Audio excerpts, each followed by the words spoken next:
Welcome to ఇదే నిజం TV. నేను లాలిత్య. ఈ రోజుల్లో చిన్న నుంచి పెద్ద వరకు ప్రతి ఒక్కరికి ఏదో ఒక సమస్య. కానీ భార్యాభర్తలు వారి ప్రేమకు ప్రతిరూపంగా చూసుకునే బిడ్డ విషయంలో ఇంకా అంతకు మించిన సమస్యలు ఫేస్ చేస్తున్నారు. ఎంతోమందికి ఫర్టిలిటీ సమస్యలు బాధిస్తున్నాయి. అసలు ఒక ట్రీట్మెంట్ తీసుకోవాలంటే ఐవీఎఫ్ అంటే ఏంటి, ఆ ప్రాసెస్ ఎలా ఉంటుంది, ఒకవేళ ట్రీట్మెంట్ తీసుకుంటే ఏమైనా సైడ్ ఎఫెక్ట్స్ ఉంటాయా, అసలు ఆ ప్రొసీజర్ ఏంటి, ఇలా ఎన్నో డౌట్స్ ఉంటాయి. ఆ డౌట్స్ అన్నింటినీ క్లియర్ చేయడానికి ఇవాళ మనతో పాటు ఉన్నారు డాక్టర్ సునీత గారు, senior consultant, fertility and IVF specialist. నమస్తే మేడం. నమస్తే అండి.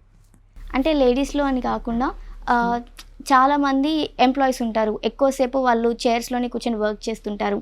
ఇంకొంతమందిలో బ్యాడ్ హ్యాబిట్స్ ఉంటాయి, స్మోకింగ్, డ్రింకింగ్ లాంటివి. సో ఇలాంటివి ఎలా ఎఫెక్ట్ చూపిస్తాయి? ఓకే, సో ఐవీఎఫ్ ట్రీట్మెంట్కి వస్తే మన దగ్గర కపుల్స్ ఎవరైతే ట్రీట్మెంట్కి వస్తారో వాళ్ళకి ప్రీ ఐవీఎఫ్ కౌన్సిలింగ్ అనేది జరుగుతుంది. ఈ ప్రీ ఐవీఎఫ్ కౌన్సిలింగ్ చాలా important. At least patient around 2 months before the IVF treatment కొన్ని లైఫ్ స్టైల్ చేంజెస్ వాళ్ళకి డెఫినెట్గా చేసుకోమని చెప్తాము. అదేవిధంగా ఈ ప్రీ ఐవీఎఫ్ ట్రీట్మెంట్ పరంగా వాళ్ళకి వైటమిన్స్ ఇవ్వడం కానీ, యాంటీ ఆక్సిడెంట్స్ అని మెడికేషన్ ఇవ్వడం కానీ చేస్తామన్నమాట. సో ఈ ప్రీ ఐవీఎఫ్ ప్రిపరేషన్లో ఏముంటుందంటే ముఖ్యంగా పేషెంట్స్ ఒక మెడికల్ కండిషన్స్ ఎలా ఉన్నాయి, ఫర్ ఎగ్జాంపుల్ వాళ్ళకి హైపర్టెన్షన్ కానీ డయాబెటీస్ ఉంటే అవి కంట్రోల్లో పెట్టుకోమని చెప్తాము. అలాగే వాళ్ళకి స్మోకింగ్ అండ్ ఆల్కహాల్ హ్యాబిట్స్ ఉన్నాయంటే అది కంపల్సరీ స్టాప్ చేయమని చెప్తాం. Because smoking and alcohol habit వల్ల దాని ఎగ్ క్వాలిటీ మీద, స్పర్మ్ క్వాలిటీ మీద ప్రభావం చూపిస్తుంది. దానివల్ల డెఫినెట్గా పిండం ఏదైతే తయారవుతుందో అది వీక్గా తయారయ్యే అవకాశం ఉంటుంది. సో డెఫినెట్గా smoking and alcohol habits compulsory stop చేయాలని చెప్తామన్నమాట. అది కాకుండా వాళ్ళ యొక్క లైఫ్ స్టైల్ కూడా హెల్దీ లైఫ్ స్టైల్ ఫాలో అవ్వమని చెప్తాము. ఎక్సర్సైజ్ చేసుకోవడము, డైట్ కూడా హెల్దీ డైట్ తీసుకోవడము, lots of fruits, vegetables include చేయడము అనేది చాలా క్లియర్గా వాళ్ళకి ఎక్స్ప్లెయిన్ చేస్తామమ్మా. మేడం, మెయిన్లీ అసలు ఐయుఐ కానీ ఐవీఎఫ్ కానీ వాటిలో మెయిన్ డిఫరెన్సెస్ ఏంటి? ఐవీఎఫ్ అండ్ ఐయుఐ చాలా డిఫరెంట్ ట్రీట్మెంట్ అమ్మా. There is IVF is where మనము ఎగ్స్ అనేవి కలెక్ట్ చేసుకొని స్పర్మ్ అనేది దగ్గరలో పెడుతున్నాము, ఆర్ స్పర్మ్ అనేది ఇంజెక్ట్ చేస్తాం ఐసిఎస్ఐ ట్రీట్మెంట్లో. So it is a very advanced treatment. అదే ఐయుఐలో చూస్తే that's a very simple and basic treatment అనమాట. ఐయుఐలో మనం జస్ట్ ఎగ్ అనేది రెడీ అయినప్పుడు మనము సీమెన్ అనేది ప్రాసెస్ చేసి ఆ సీమెన్ శాంపుల్ ఏదైతే ఉందో మనము గర్భసంచిలోనే పెడుతున్నాం అనమాట. సో అదర్ స్టెప్స్ అంటే ఆ స్పర్మ్ అనేది ట్యూబ్లోనికి వెళ్ళడము, అలాగే ఎగ్ అనేది ట్యూబ్లోనికి వెళ్ళడము, ఆ రెండు కలిసి ఫర్టిలైజేషన్ అవ్వడము, ఇవన్నీ కూడా మనం ఐయుఐలో చేయట్లేదు.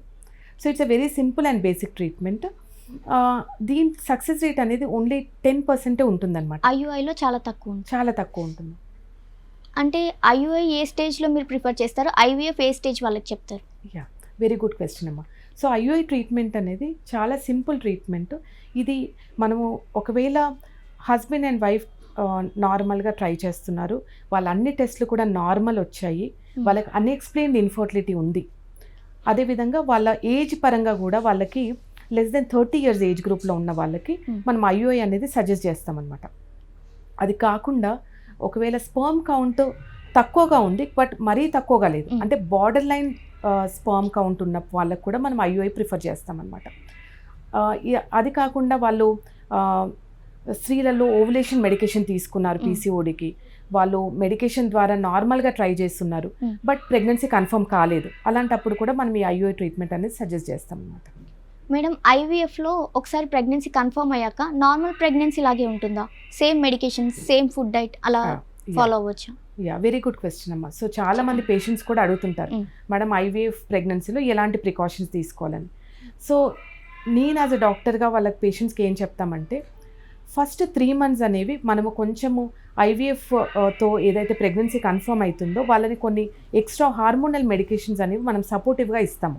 బట్ 3 months దాటిన తర్వాత మాత్రము వాళ్ళకి as natural pregnancy, and natural pregnancy ఏదైతే మనము వైటమిన్స్ తీసుకుంటాం, ఐరన్ కానీ కాల్షియం కానీ తీసుకుంటాం, వైటమిన్స్ తీసుకుంటాం, అదేవిధంగా ఈ ఐవీఎఫ్ ప్రెగ్నెన్సీస్ కూడా అంతే మెడికేషన్స్ పెడతాం అనమాట.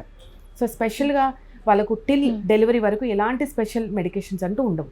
కొందరు పేషెంట్స్కి ఎవరికైతే వాళ్ళకు ప్రీవియస్గా మిస్క్యారేజెస్ అయ్యాయి వాళ్ళకి కొంచెం మేబీ సపోర్టివ్ మెడికేషన్ ఎక్స్ట్రాగా ఉండొచ్చు. మేడం, ఒకసారి మిస్క్యారేజ్ అయిన తర్వాత మళ్ళీ ఐవీఎఫ్ స్టార్ట్ చేయడానికి కానీ ఈ ప్రాసెస్కి ఎంత టైం ఉంటుంది? సో ఐవీఎఫ్ ట్రీట్మెంట్లో మనం జనరల్గా ఏం చెప్తామంటే అట్లీస్ట్ ఒక 1 month గ్యాప్ తీసుకోమని చెప్తామమ్మా between Okay. Treatment to treatment. అదే మరి మిస్క్యారేజ్ అయితే మాత్రము మేబీ 3 to 6 months గ్యాప్ తీసుకోమని చెప్తాం. మేడం మీ దగ్గరికి ఒక పెయిర్ వచ్చినప్పుడు ఎగ్ కలెక్షన్లో కానీ లేదంటే స్పర్మ్ కలెక్ట్ చేయడంలో కానీ స్ట్రెంగ్త్ ఉండడానికి మీరేమైనా వాళ్ళకి ముందే ఫుడ్ డైట్ చెప్పడము, ఈ రూల్స్ ఫాలో అవ్వాలని చెప్పడము అలా సజెస్ట్ చేస్తుంటారు? డెఫినెట్గా అమ్మా. సో మనకు ఈ ప్రతి జంట ఎవరైతే మనకు ఫర్టిలిటీ ప్రాబ్లమ్స్ వచ్చిన వాళ్ళకి ఫస్ట్ విజిట్లో డీటెయిల్ కౌన్సిలింగ్ ఉంటుందమ్మా. ఆ డీటెయిల్ కౌన్సిలింగ్లో వాళ్ళ ఫుడ్ హ్యాబిట్స్ ఏంటి, వాళ్ళ లైఫ్ స్టైల్ ఎలా ఉంటుంది అనేది క్లియర్గా వాళ్ళని అడుగుతాము. అండ్ దాన్ని బట్టి వాళ్ళకి కస్టమైజ్డ్గా వాళ్ళకి ఎలాంటి వాళ్ళు ఫాలో అవ్వాలనేది వాళ్ళు క్లియర్గా ఎక్స్ప్లెయిన్ చేస్తాం. యాజ్ యూ సెడ్ మన లైఫ్ స్టైల్ అనేది బికాజ్ ఈ మారుతున్న సొసైటీలో కపుల్స్ది లైఫ్ స్టైల్ అనేది చాలా డిఫరెంట్గా ఉంది. వాళ్ళ యొక్క ఫుడ్ హ్యాబిట్స్ కూడా చాలా I would say bad food habits ఉన్నాయి.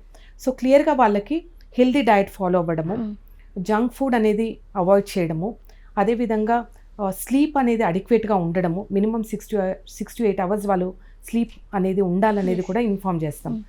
అది కాకుండా ఒకవేళ స్మోకింగ్ అండ్ డ్రింకింగ్ హ్యాబిట్స్ ఉంటే అది కంపల్సరీ అది స్టాప్ చేయమని కూడా ఎక్స్ప్లెయిన్ చేస్తాం.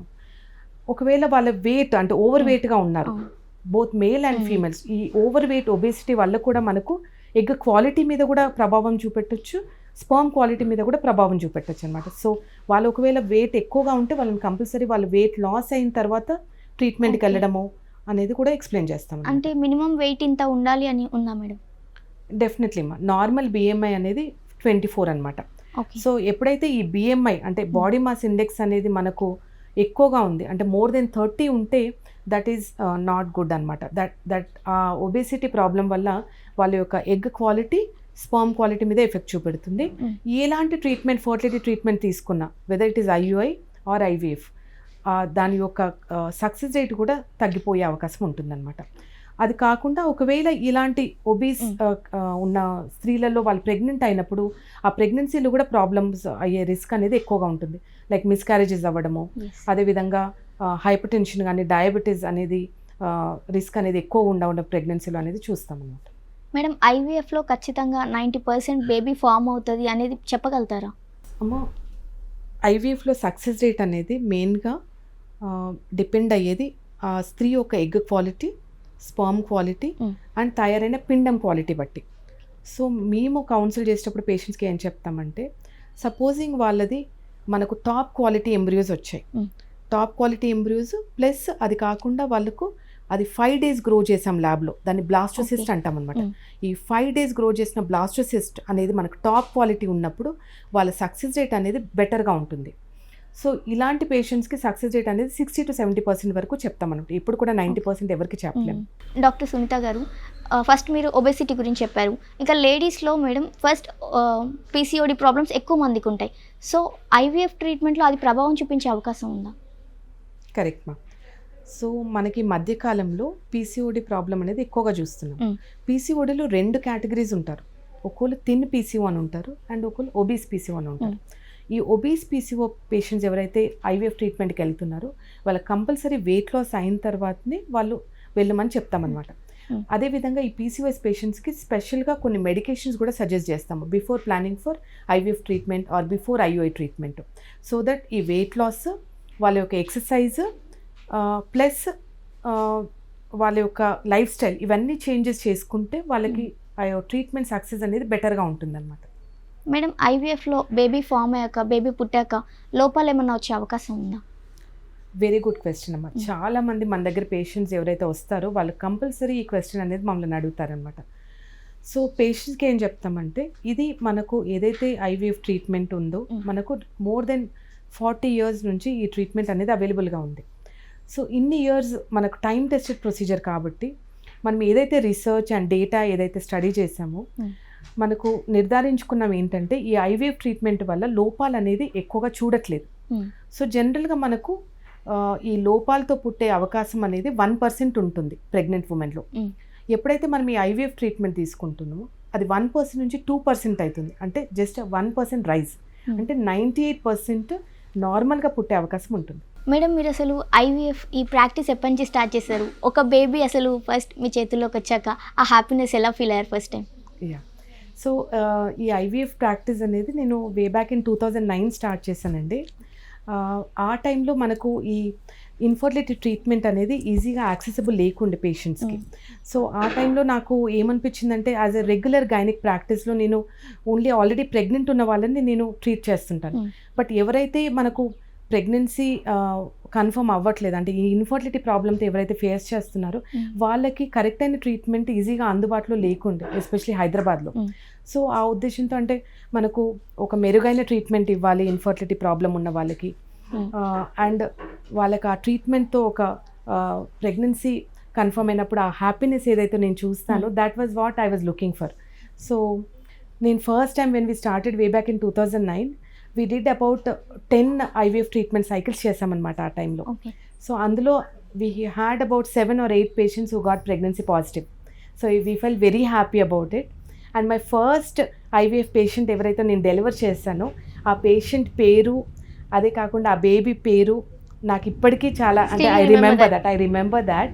అండ్ రీసెంట్ కూడా 2 years back they had come and visited us to show the baby అనమాట. Ma'am this is your first baby and because of you we got this baby and so I felt very happy that we could help that couple. And still same happiness అలాగే కనిపిస్తుంది. yes, definitely every day whenever we come to the center we look forward to that day where we will come, where patients come back to us with their babies and show us ma'am this is what your treatment has done to us, we have now successfully have a baby అనేది we feel happy to hear that from the patients. Okay, మీరు చాలా మందిని చూసుంటారు, చాలా మందికి IVF treatment ఇచ్చి ఉంటారు. So toughest అని ఎప్పుడైనా అనిపించిందా మేడం ఈ కేసు డీల్ చేయడం చాలా కష్టమని? No. Okay. So I'm not ante why, because I'm always positive and optimistic when it come to patient treatments. So enta kashtam aithe I'll take it as a challenge and I'll try to do my best. So ఏది కూడా నాకు చాలా కష్టము, మేము treat చేయలేము, it is impossible అని ఎప్పుడు అనుకోను. And because I'm always positive and with my experience what I've seen is we should never say to any patient that it is impossible to conceive. What I've seen is when we feel it is very difficult they come back with pregnancies. Madam recently ఒక మూవీలో చూపించారు miss Shetty mister Polisetty అని. అలా sperm donor గురించి మీరు ఆ పేరెంట్స్కి తెలుస్తుంది అంటే నార్మల్గా ఆ పిల్లలకి కానీ రివీల్ చేయడానికి ఉంటుందా? యా, ఉంటుందమ్మా. So it is something, it is the child's right to know who is the genetic father. So definitely if the child wants to know or if the parents want to know, those details can be given to the couple అనమాట.